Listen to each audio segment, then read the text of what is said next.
S'agit-il d'une tentative de crime d'honneur? Pour répondre à cette question, vous devez examiner le motif. Parce que le mobile du meurtre fait que ce soit une vengeance honorifique ou non. Dans la salle d'audience, l'auteur mentionne la frustration comme motif. Si c'est son mobile, ce n'est pas un crime d'honneur. Y a-t-il des indices qu'un autre mobile était impliqué?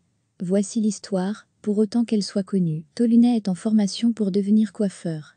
Ses parents sont divorcés, les familles respectives sont divisées.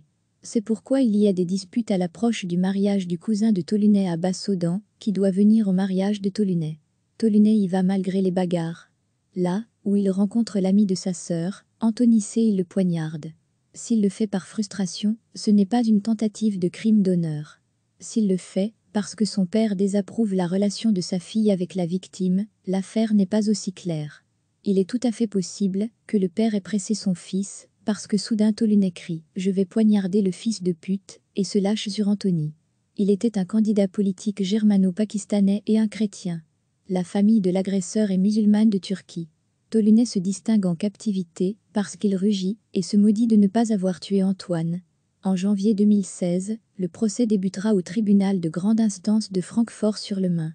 Au tribunal, Tolunet dit qu'il regrette tout et que son acte n'a rien à voir avec l'honneur.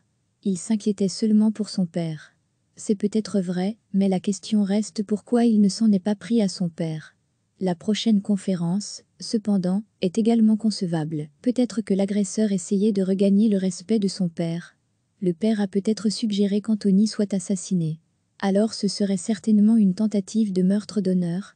Dans ce cas, on peut supposer que l'auteur nie par la suite son motif d'honneur au tribunal, parce qu'il veut protéger son père. Sinon, le père serait considéré comme un instigateur. Le verdict est inconnu.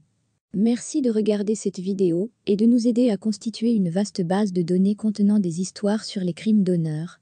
Abonnez-vous à notre chaîne sur YouTube.